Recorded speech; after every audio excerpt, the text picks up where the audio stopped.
कि सिंदूरस गांव में एक दोहरा हत्या का मामला सामने आया था, जिसमें एक बुजुर्ग दंपति की अज्ञात व्यक्तियों ने मिलकर हत्या कर दी थी, जिस पर से पूरी पुलिस टीम लगातार वहाँ पे कैंप करके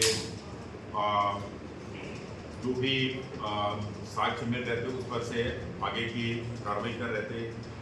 इस पर मुख्य बात ये थी कि घटना स्थल में हम लोगों ने FSL की टीम, फिंगरप्रिंट एक्सपर्ट की टीम, डॉग स्क्वाड, हमारा साइबर टीम, थाने की टीम और मौके पे स्वयं में एडिशनल SP, SDOP हम लोग सब मौके पे पहुंचे थे और इसकी लगातार हम लोग पतासाजी कर रहे थे।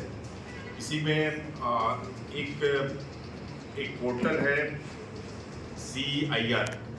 इस पोर्टल का हम लोगों ने को बहुत ज़्यादा इसका एडवांटेज मिला इस पोर्टल से, और इस पोर्टल के माध्यम से ही इस अहम केस का सुराग हमारे हाथ लगा और उस सुराग पर से हमारी टीम ने आगे अपना काम चालू किया। इसमें प्रथम बात ये सामने है कि घटना से एक मोबाइल गया था और मोबाइल का सीन निकाल के उस मोबाइल का प्रयोग किया गया था और इसका लोकेशन पलगड़ा में एक जयसवाल ढाबा है, वहाँ पे आया। तो एक तुरंत हमने वहाँ पे एक टीम रवाना की और जब पलगड़ा टीम पहुँची तो वहाँ पे काम करने वाला देवचरण यादव मिला वहाँ पे मौके पे। उसको वहाँ से पुलिस अपने कब्जे लिया और उससे प्रारंभिक पूछताछ की गई।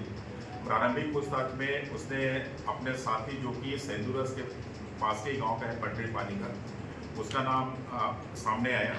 फिर दोनों को घटना के बारे में बारीकी से पूछताछ की गई तो उन्होंने घटना खारिज करना स्वीकार किया और भी हम लोगों के द्वारा लगातार उससे पूछताछ की जा रही थी और इसमें सामान की भी बरामदगी का हम लोगों ने प्रयास किया, जिसपे कि इन लोगों ने जो सामान सामने रखा हुआ है, एक ज्वेलरी शॉप है जयजयपुर में साहू का, वहाँ पे इन्होंने बेचा था।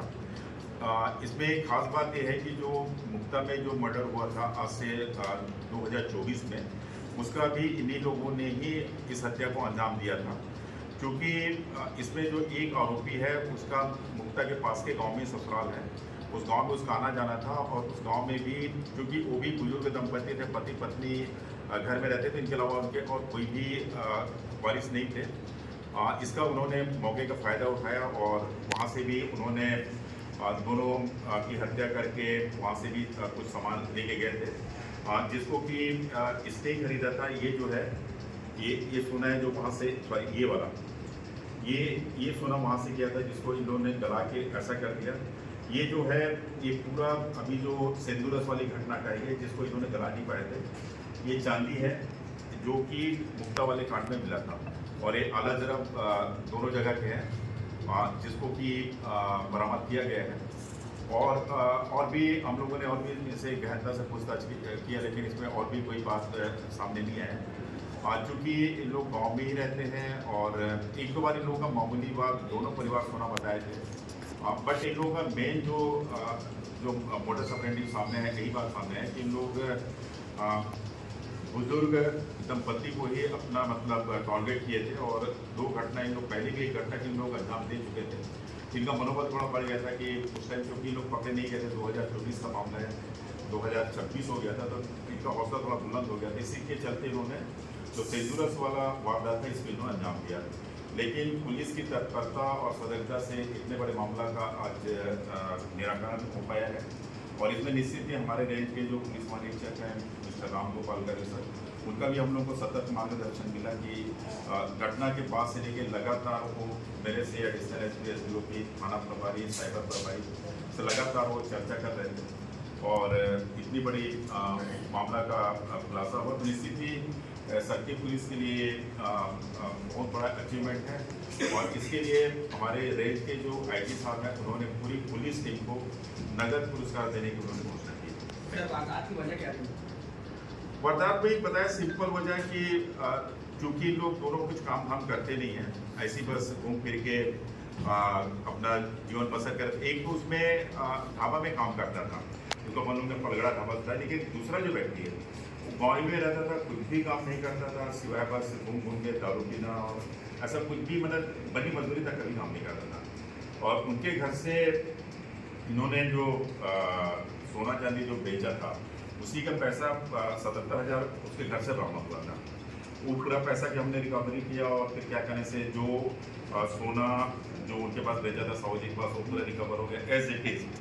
पूरा वही चीज़ है जो उस दिन जो महिला पहनी हुई थी। आपने देखा होगा घटना स्थल में ये इसका टुकड़ा एक पड़ा था, बस पूरा पहन पकड़ सिर्फ एक टुकड़ा पड़ा था वहाँ पे, बाकी उन लोग लेके चल दिए थे। इसी पर से पूरा क्लू मिला। उसके बाद इसके यहाँ अगर थोड़ा भी इसमें और अपन देर करते तो शायद ये भी गल जा रहा था, लेकिन ये है कि इसमें एज इट इज सारी चीज़ हमने बरामद कर दी।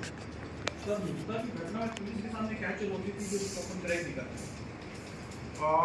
मुक्ता में सबसे बड़ी बात ये थी कि उसमें जो इनिशियल में जो वहाँ पे इन्वेस्टिगेशन चल रहा था उसमें एक्चुअल में ये आया था कि सामने की हो सकता है इन लोग बुजुर्ग दंपति जब कोई भी संतान नहीं थे तो उनके जो नेट्स हैं जो उनका क्या कहने से संपत्ति पे उनकी नज़र थी कि बस आने उसी एंगल पे उसकी जांच चल रही थी।